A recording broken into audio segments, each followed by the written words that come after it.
What's up guys, Go Rodeo Gaming here, back with another video. Today I wanted to show you guys how to build a realistic railroad for Transport Fever 2. This was a request that I got from some comments, so thank you for that. And if you got anything else you'd like to know, or like to see me explain, comment that below and I'll make a video on it. So anyways, this is my newest map I'm currently working on, and I just want to go over some basics with you guys. I think this is the new Buffalo Terminal by Meatball, Hero, and Doug, so if you guys happen to see this, great job, love it. So, made myself a little bit of a dense city area here. This map is very incomplete, but I'm getting there. So, first thing that comes to mind for me is signals. You can do as much trackling as you want. I think signals is probably the thing I see the most that isn't realistic when I see YouTube videos or pictures or whatnot. It's kind of the first thing I pick up on. Now, how do I know how to make a realistic railroad? I used to be a Union Pacific conductor. Said that several times in the videos, not because I'm special or important, but just so I can give you guys a little bit different insight. So, first I want to explain single track. This is something I like doing, is starting off with single track, and as traffic increases, then we start expanding, double tracking, all that good stuff. So there is a way to single track with realistic signaling. So here we go. So here it's single track with the siding. So what I did is, you can get the US Searchlight mod, great mod. What I do is I go to waypoints and I go into these signals, and then you put one here. So that's what I did for this one. So it's just a waypoint, but it looks like it's realistic, right?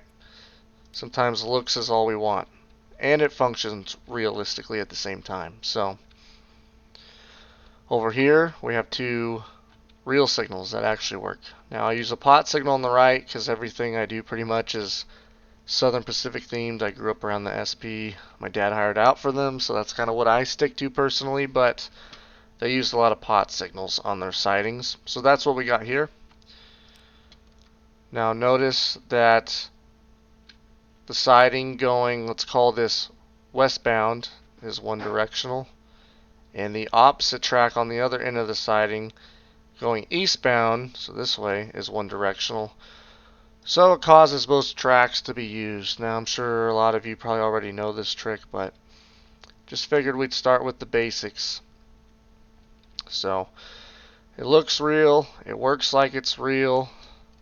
So let's go down over here to where we have several tracks and what we call crossovers. So we'll go back down towards the yard. I'll give you guys a tour of this new map as I get it a little bit more complete. So today we're just going to use this as an example to build a realistic railroad. So here we got a triple main track. We got crossovers. So you can go from main track 1 to main track 3. Now what would determine which one is the main track? Well, in this case, it always runs east to west on the timetable. So this would technically be going west, even though you could say west would be this direction. So as this track turns around, we'll go north to south. This would be considered main track 1, the most northern track. This would be main 2, and then main 3. So that's how it works. We never do like a north to south on a timetable. It's always east to west. So the reason why I bring this up is this is kind of an interesting situation. So I'll kind of talk you through my idea with these crossovers. So we got our double track main. This over here is strictly passenger. This is some passenger, some freight is how this will end up. So we come through, and then we got a yard entrance. So once again, we have a switch. We have two tracks. Now this is very basic. So you need a signal protecting each direction and whatever tracks there are that come together at a switch. So you can see we have a switch, splits into two. We have this signal protecting, let's say, eastbound traffic, And then we have these two signals protecting what we'll call westbound traffic. Very important. So you need signals protecting each direction. So what I did is, this is a waypoint marker, so it's basically fake. It's just there for looks, and then we have two real signals. Now in this case, neither are one directional because this third track serves as my yard entrance track. So here's going to be my main freight yard for this area. Okay. Then when I come around here, there's going to be some industries here for some local action, so that'd be cool. When we come around here, we have a Y, so you can come out of the yard and go back this way, or you can continue going east. So in this situation, I have this middle signal directional. These two are free. This one all the way on the left is directional, with the middle and the third track free, or what I should say, main 1, main 2 is free. Main 3 is locked. We'll just start calling it that. When I have a one directional signal, we'll just start calling it a locked signal. Here we only got main 2 locked. So what I'm trying to do is I'm trying to control what trains go on what track and what direction, because we don't need trains coming together. We want to use all 3 of these tracks appropriately. So this is what I will do. Let's place down a station real quick. Yes, that's a lot of tracks. So let me get rid of this. Might be going a little quick for you guys, or maybe not quick enough, but I'm just trying to explain it as it comes to me. I hope it makes sense. So let's route something. So let's say go from here to here. Alright. Now let's take a look at how it works. So we have right here, I have 2 crossovers. For a basic crossover, I have one track locked and the opposite track locked on each side of the crossover. So this is for westbound traffic, this one's for eastbound traffic. But since I've let them be only one track for one direction, one track for the other, there's still room to use this track for coming this way or coming out this direction and switching over. Now that part's important, because like for right here, I want to have a local. A local is a short freight train that delivers a small amount of freight to industries, or in this case, the city. So this local is going to come out of the big yard here on main track 1. It's going to go straight through, it's going to turn off, and then it's going to come back out, cross over through here, come down, and then back into the yard and in. So it just keeps everything uniform. So we come back here. So as you can see how I set up the signals, this track locked and then the middle track locked, we have a directional traffic. But it leaves room for other trains to come out, cross over, because this is going to be another local I have planned for here. Going to come out of here, come around the Y. He's going to be on this track right here. He's going to go from main 1 all the way over to main 3, and then he's going to cut off here onto this yard, this smaller yard. And then you have freight we need to take to here, freight we need to take to here. But with how I coordinated the signals, it will be easy for the track to go from main 1 to main 3 and then into this other yard. So it just gives you versatility. Now I'll create another route. Let's just go from here to the big yard here. Okay, so I have a third main track for a reason. I want my trains that will be going into my big yard to use this third track. I want all run-through trains using these two, and I want all my inbound trains through this big yard using this third track. So then it separates them, clears up so it doesn't get all congested. Now once again we have a crossover. This time though, it doesn't go from 1 to 3 and then 3 to 1. It just goes from main track 1 to main track 3. And my reasoning for that is because this is basically our inbound yard track where this red is. Train comes into the yard, drops off, picks up, it departs. I don't want to go back down main track 1. I want to cross over to the eastbound main track. So hopefully this is making sense for a few of you guys.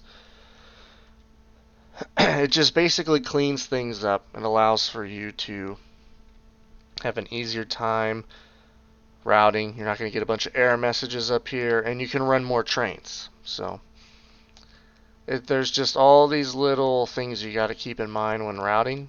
For me, it's pretty easy just because I worked at the real railroad, so I just have first-hand knowledge since it was my job.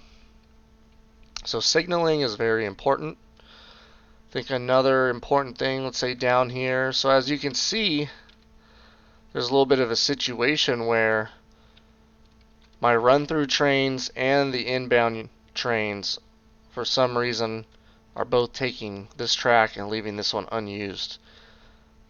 So there's a tweak somewhere that I need to make in order to get the run-through trains to just come down here on the orange line. So that's something I'm going to have to take a look on, and that's where this game kind of comes into question, because the way this game is programmed, you really have to play around with some of these details. So like if I do this, so here's 2 real signals. Once again, this main track 3 is blocked. Main track 1 is blocked. So we're keeping the directional traffic. If I delete this, I bet you the orange will go straight through now. See that? Now the orange comes straight through. So if you ever have that situation where you're trying to use a track and it just doesn't seem to work, play around with your signals. Because if I put this back, look, boom. Sometimes it uses a track, let's say a yard track instead of the main line, so I'll place signals in the yard on purpose to kick a route back to the main line, because the way this game is programmed, it wants to go the shortest distance possible. So what I'll do now, since we caught that, I haven't taken a look at any of my routing, is we'll use a waypoint so that we get that realistic look of having a signal protecting each side of a switch. Okay, what kinds of signals do we use for certain types of switches, certain types of crossovers? So here's an explanation for that. As you can notice, we got a single head signal on the right, 2 head signal on the left. For westbound traffic, we got 2 signal heads and 2 signal heads. Okay, so I put this together pretty quick. So I actually need to change this. So we're going to get rid of the 2 signal heads. We're going to go to 3 signal heads. Why is that? Because we have 3 options or more. So if you had a train going westbound, so it's heading out this way, there's one. This is the first option, continuing on the current main track. Here's the second option, switching over to main track 2. Here's the third option, crossing all the way over to this is main track 1 until it merges right here. So it's 3 options or more, so you have 3 signal heads. So if I was going to stay on this track right here, main track 3, let's call it, this would be green. If I were to switch over to main track 2, right here, this middle signal would be green. If I were to switch over to main track 3 or go off on this Y, the signal all the way on the bottom would be green. Now why is that? Always on top is for going straight. Always down here, if it was a 2 signal head, so it'd be the bottom signal. If it was red over green, that means we're diverging onto another track. Since we have 3 signal heads, that would be for main track 2. If it was red, red, green, that means we're diverging on another track, but we're moving more than 2 over. Same thing with this one. So green on top would be main track 2. Green in the middle would be main track 3. Green on the bottom would be diverging off onto this Y. So that's how you read signals. Now if we go to this side, there's only a single signal head because there is no track to diverge onto. Your only option is to go straight, because this is protecting eastbound traffic, so we're moving this way. Your only option is to go straight. Therefore, you only need one signal head. Now here, if you're going an eastbound direction, so this way, you have 2 options. You can continue on main track 1, or you can cross over to main track 2. So if we were to go straight, you'd get green on top, red on bottom. If you were to diverge, you get red on top, green on bottom. So that's how you read signals in the real world. Signals can tell you where you're going. Obviously, there's a 4th option here for the westbound traffic, but usually you would know your train is going to go off onto a different subdivision, or if it would continue straight, so you would have an idea of which one you're going between main track 1 or this Y split off. So that's how you choose what signals to have, what types. 1, 2, 3 heads. Okay. Down here, same thing. If we go over here, 3 options for each track going each direction. So you have 3 signal heads. Same thing. 3 tracks, 3 options, 3 signal heads. Okay. We'll go back to this Y. I actually need to change some of the signal heads. When I'm doing my signals at first, I kind of rush. So yeah, I made a few boo-boos, but see this one right here? This would be 1 signal head. This would be 2 signal heads. Why is it 1? Because there's only 1 option.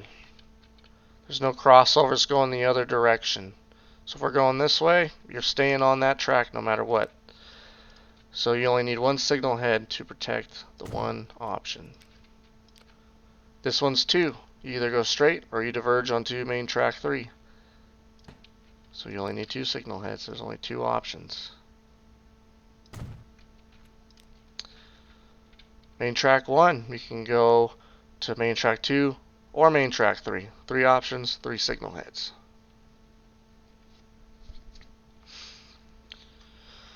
I have to do the other side of that signal as well, but before I forget, it might seem like I'm kind of jumping all over the place, but I wing my videos, so we're just doing it.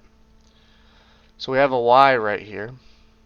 I have signals protecting each side of this switch. There's not a signal here because these signals protect this side of this switch as well as these 2 others. So we only have signals protecting westbound traffic right here. Okay. Same thing on this side. We don't need a signal right here facing that direction because we have signals already protecting that right here. Okay. So right here we have the same thing, protecting the other side of the switch. Let's say going northbound. I don't have a signal right here though because I have a siding. If this were single track, you'd want a signal right here facing that direction.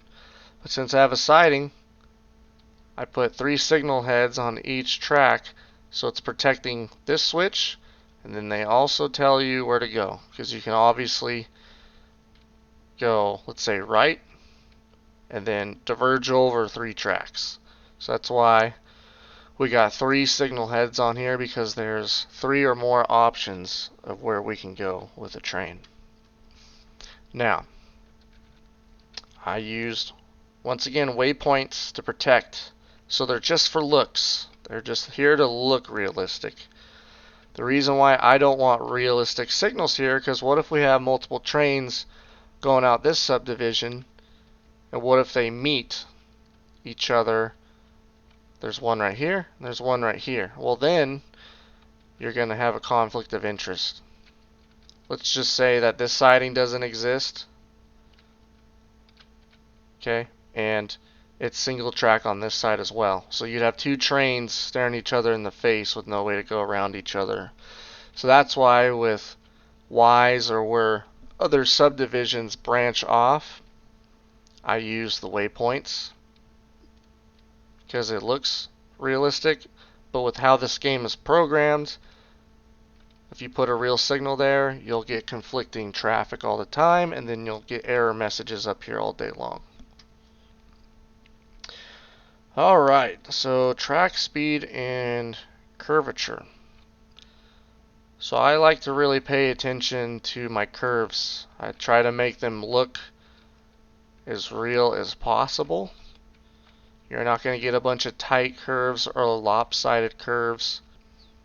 So this is what I try to do. Let's say I have two tracks. Okay. Let's say I'm going to make a big turn right here. So if I were to do this, that looks pretty funky, huh?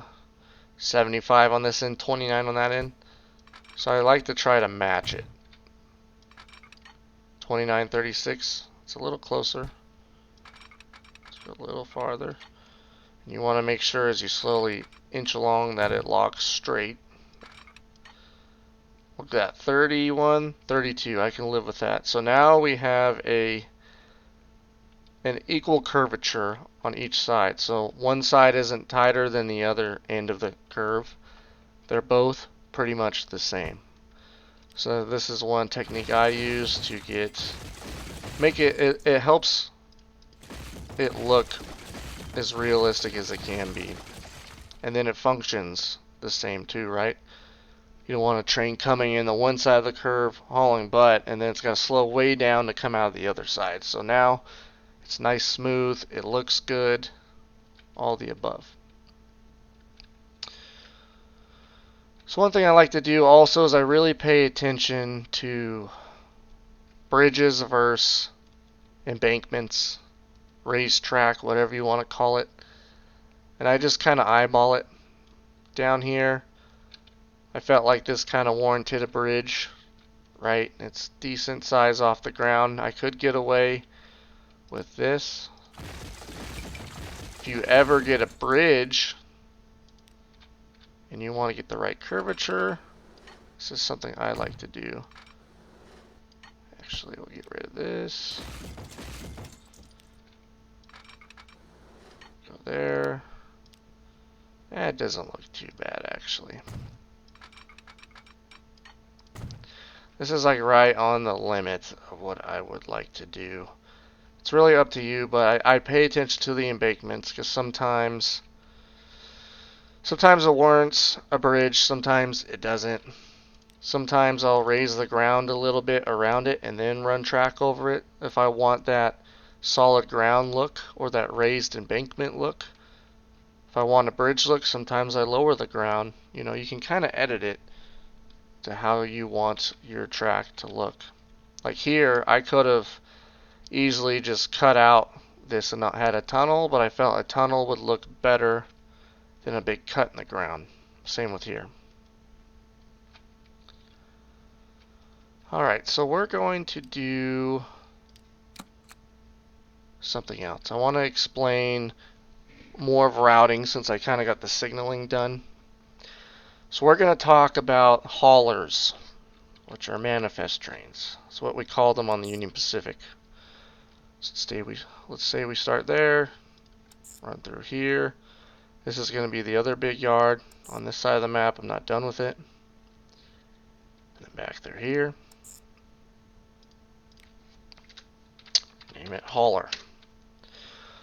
So what a hauler is, if I'm sure you've watched some of my other videos. If you haven't, a hauler is a manifest train that hauls freight from one kind of freight classification yard, freight hub, to an area where there's industries, multiple industries. Okay.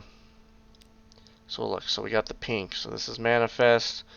It's going to run just like any of the other trains. As you can see, it's using the directional traffic like I want it to, and it's using this third track for inbound yard trains, which is exactly what the haulers are. So we run up through here, come around. We're going to make a stop here. I'll show you what this yard looks like. So this is a cool little area, little kind of mountainy yard area. A little bit of detail. So far I've put in a quarry, put in a lumber place, wood processing. So what I'm going to do is I'm going to have a local out of here, which is it's exactly what it says. It's a local train. So it's a train consisting of 1 or 2 locomotives with anywhere from 2 to 3 to 10 to 12 cars, so it's pretty short. And all it does is service these. Brings freight to and from both of these industries, drops it off here. Then we have the hauler come through, drop off freight, pick it up, carry it on to the next yard, or go back to where it came from. So as you can see, I have a third track, so the hauler can get off the main. That's important. Get off these 2 tracks right here, the main. Get off the main, come in, drop off, pick up is what we would call it, and then continue. Once again, that's why I have this crossover. So when it comes out this eastbound direction, it can go back to main track number 2, because main track number 1 right here is going to be for westward direction. Okay. So that's basically a hauler. That's what the railroad uses to go to different industries. Another example of a hauler will be going from here to going to here. So in between these 2 big cities right here, I'm going to have a smaller yard than up there in the mountains. But we're going to have a hauler that doesn't go that far, right? I mean, the big yard's just over there, but it's going to haul freight over, haul freight back. And then we're going to have locals that service the cities. And then I'm going to have an industrial complex down here where there'll be several places to interact with industries and all that good stuff. So that's really routing. I think we went over track speed. I'm trying to think of any other tips. Yes, I have another tip. So when we go back to the signaling, go to the waypoints, you can place what's called intermediate signals. So these signals, when they protect each track in each direction when there's a switch, these are called absolute signals. So if these signals are red, you cannot pass through them unless you get authority from the dispatcher. Okay. Now, oftentimes, well, pretty much all the time when you have signal track with sidings, you need signals in between the sidings. Those are intermediate signals, which are what these are. They're not controlled by the dispatcher. They are connected to these other signals, and they just, whatever aspect the signal has, whatever color in simpler terms, it just relies off of these other signals around it. For instance, if you have a train come through, has a green signal, passes through, once it clears, once the rear end of the train gets past this signal, the signal's going to turn red, indicating that this block right here from signal to signal is occupied. Okay, so once the train passes this signal and the rear end gets past this one right here going west, then it's going to turn yellow, which then tells you that this block is no longer occupied, but that the next block there's a train in it. So that's important to keep in mind as well. So in this game, these intermediate signals that I have thought to use don't really serve a purpose, but it just makes it more realistic because you do have intermediate signals throughout the route. Even on double track right? Let's say on the BNSF, when I worked for the UP, the area I worked on the BNSF subdivisions quite a bit, and they had double track, and they'd have crossovers about every 5 miles. So you would typically have 2 or 3 intermediate signals in between those crossovers, which had absolute signals. So I also don't like it when trees are too close to the track, because that's not realistic.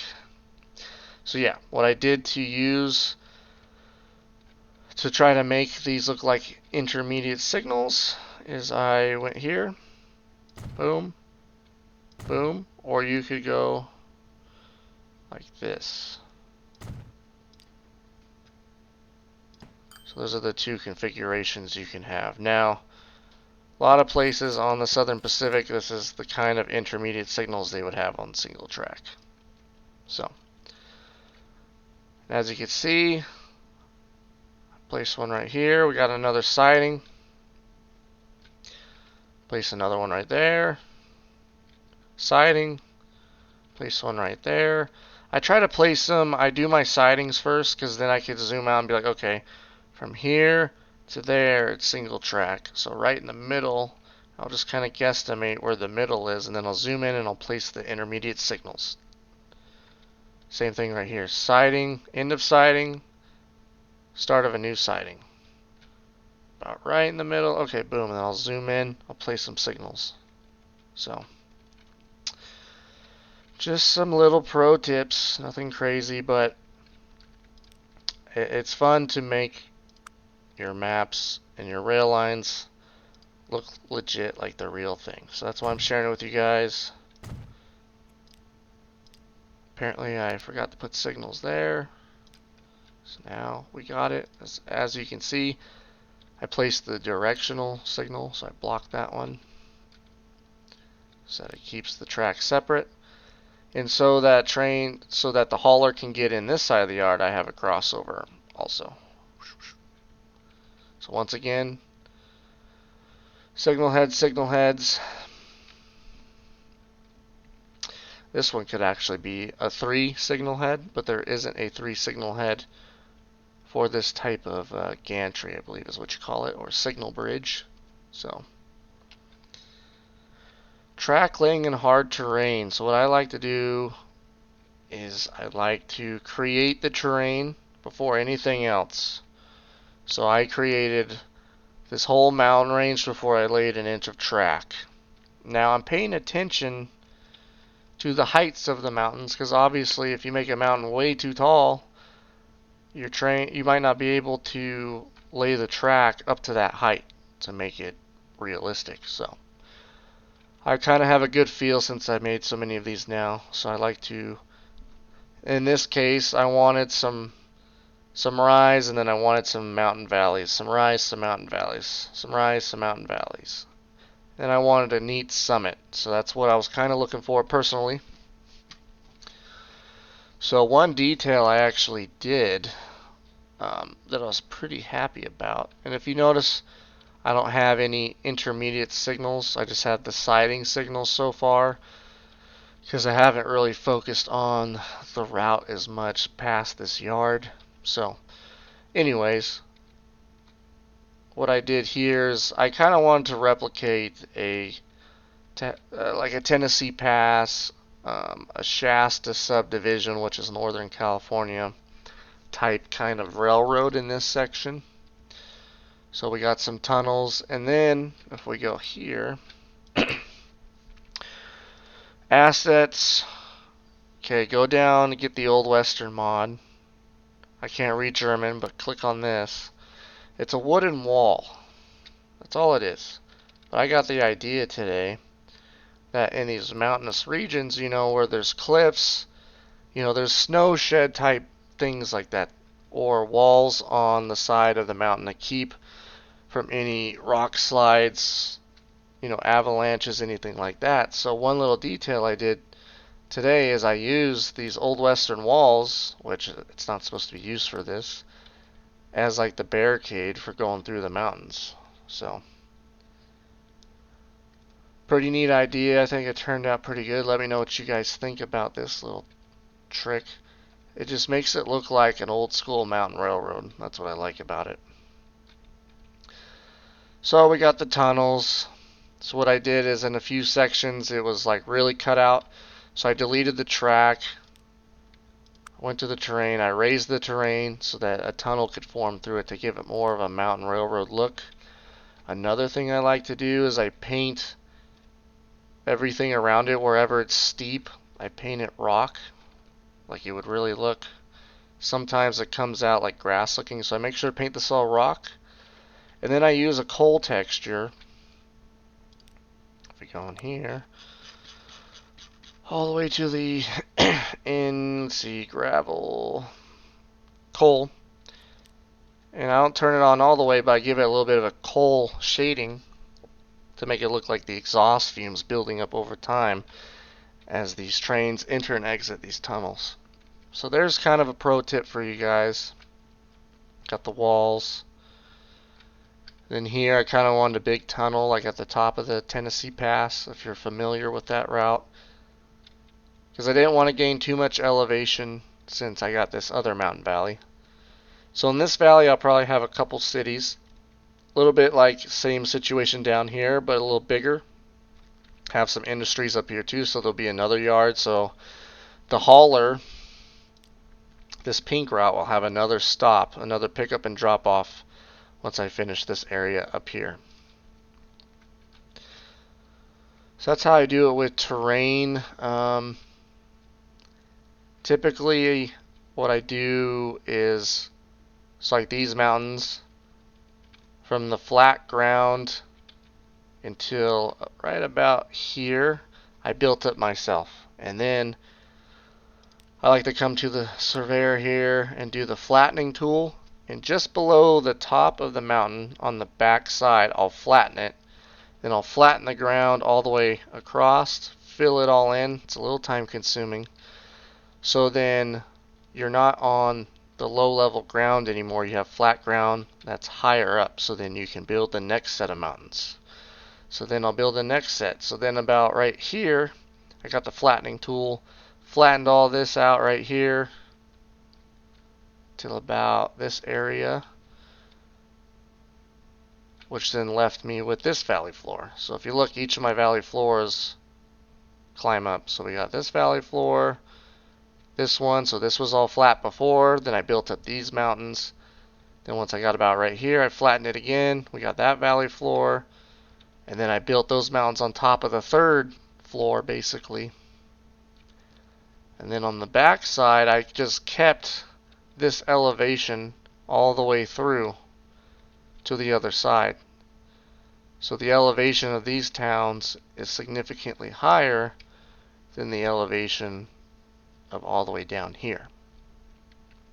So there's all sorts of little tips for all the excavating, mountains, the rail line itself.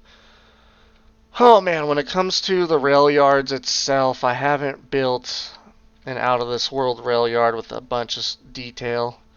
This one looks alright. If I wanted to put more effort into it, I can make it look more legit and appeasing. It's just I haven't created a map where it was necessary, or I had a ton of traffic to where it warranted that. That's probably something I'll have to do in the future. But for now, pretty basic rail yard. Got the engine facility. I'm not done with this. These tracks will all come off, tie in over here. Maybe I'll put in like a car facility, car repair facility over here. I'm not super big on the rail yard design. I want to be in the future, but it's just not something I've really focused on. I basically just kind of make it look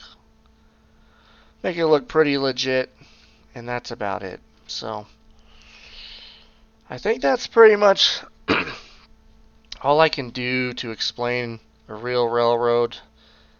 The last thing I will say is when you get to like what we call the intermodal, which is the double stack, the containers, right, and the well cars.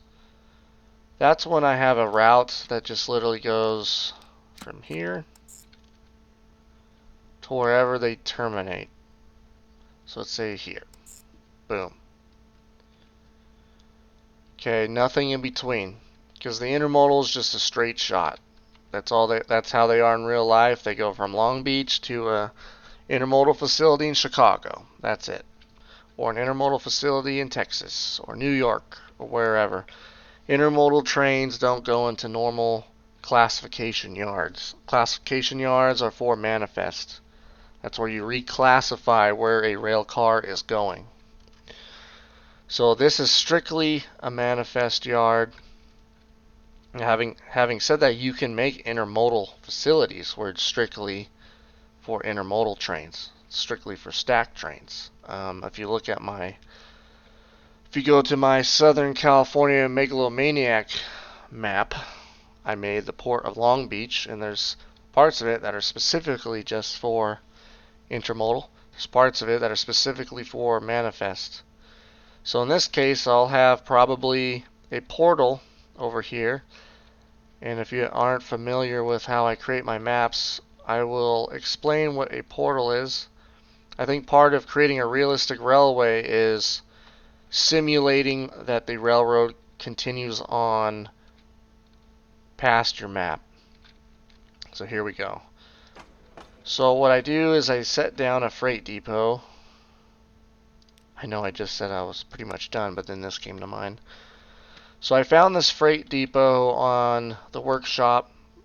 There's no station, no building, anything. It just looks like bare track, which is what I like. This is how you can make rail yards that look realistic without having a building and platforms everywhere. So I place it right on the edge of the map somewhere. And then what I'll do is I'll place down these Freestyle Industries so that you can't see them as well. So they're pretty much invisible, but they produce and take freight depending on how you configure them. So let's just put that down here for now. So now we got logs, a log input. So I like to utilize these portals on each end of my railroad typically. Like I said, because it simulates like the railroad continues on. It's obviously a good place where you can get freight. So I'll probably have a portal out this direction. So what I'll do is I'll probably just put it like right here. It's not completely like that. I'll put some Freestyle Industries around it. Okay.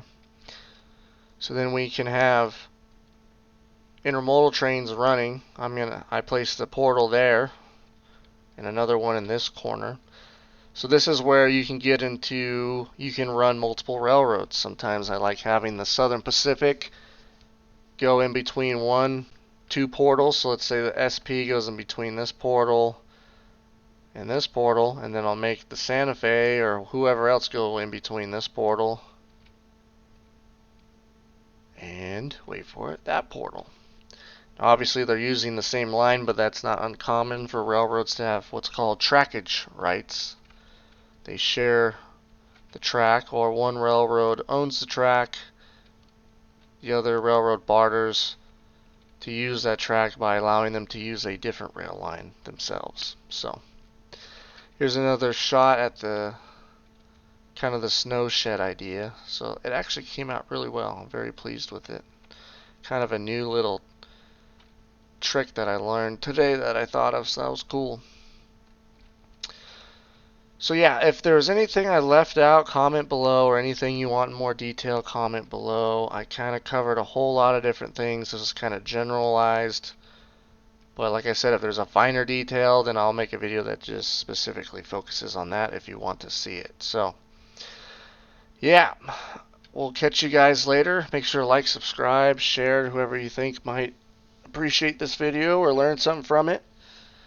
And yeah, thanks for all the support. And we'll check you guys later.